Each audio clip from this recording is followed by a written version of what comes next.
Here I'll talk about the relationship between pragmatics and critical discourse analysis.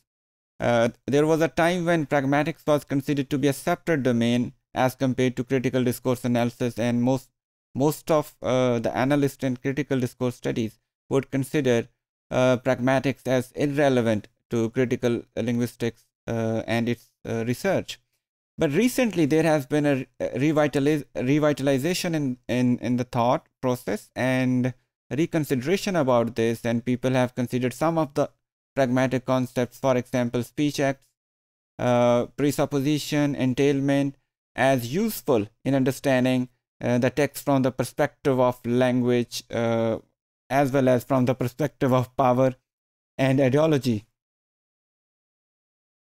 In the beginning, I'll just talk about the introduction of pragmatics, and then I'll move on to some other concepts later on. Pragmatics may be seen as the study of meaning from the perspective of a context, as every communication happens in a certain context, and that context has a deep impact on the meaning of the words which are uttered during a communication. Therefore, those contextual bearings on the meaning should be understood deeply in order to catch up the proper or genuine meanings of a real life situation. In this situation, pragmatics provides us the space to look into contextual meaning of a text. This context may involve social, situational, or textual context. In pragmatics, there is also an understanding that when two people are communicating with each other, they have certain background knowledge of the situation as well as of the thing they are talking about. So background knowledge can also be seen as an important influence on the pragmatic meaning in a text, which is important in many critical studies also. Similarly, the studies in pragmatics also assume that when two people are conversating with each other, they have certain element of cooperation. They know how to respond to each other, and they believe in sharing adequate information with each other so that the communication does not break down. So cooperative principle is another important feature, and I must say here that cooperative principle these days is also very important in many critical linguistic studies. The relationship between linguistic form and communicative function is of central importance, because there may be a moment when linguistic form is different and the communicative function for which that linguistic form is rendered may be different. So pragmatics thrives on this concept that in sometimes communicative function may be different from the linguistic form. Let's see that in detail. For example, communicative function of an utterance may be different from what is actually said. So in short, we say that we say words as well as we do things with words. So communicative function is actually what we do with the words.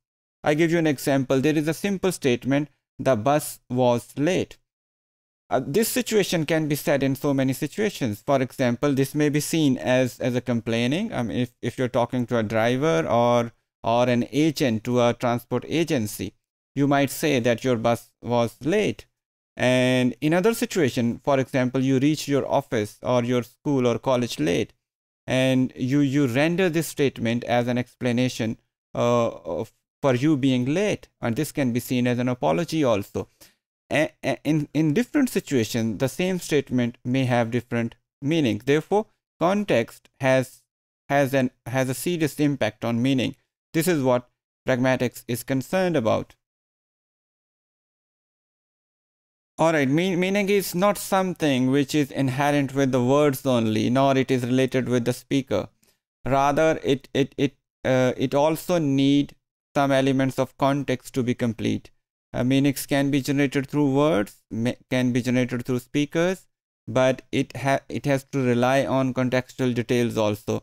Ideally speaking, pragmatic meanings rely on all these three dimensions: words, the situation in which they are spoken or the context, as well as the speaker who is speaking and with whom he or she is speaking. Fairclough in the beginning of his CDA journey was critical of pragmatics for some reasons. He was more critical about Austin's theory of speech acts and Grice's theory of implicature. And he was of the view that these concepts may not help us to understand the conditions of power and ideology in a society or in a context on which a typical critical discourse and analysis studies thrives.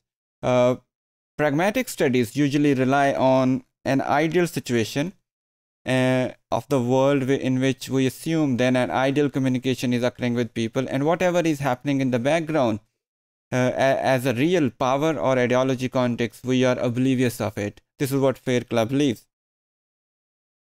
Similarly, he finds the theorization of participants is also problematic, because in pragmatic studies, according to Fairclough, there is a simple classification of participants: who is speaking, who is receiving, and what kind of outer context is intervening in that communication.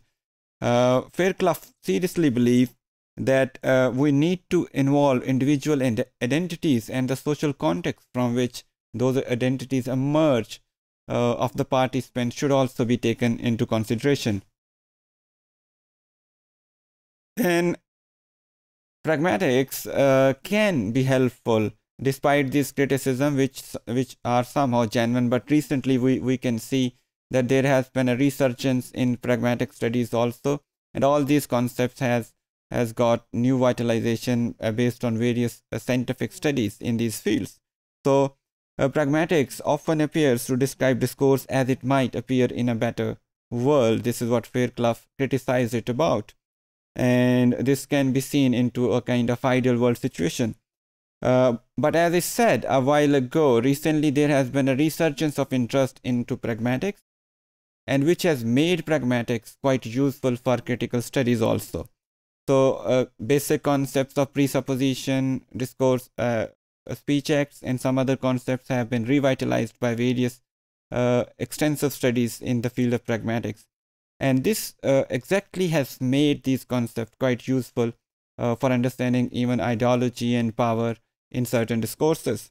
More importantly, it has been believed recently that the applications of pragmatics can be used and now are being used quite frequently for studies in critical discourse sphere.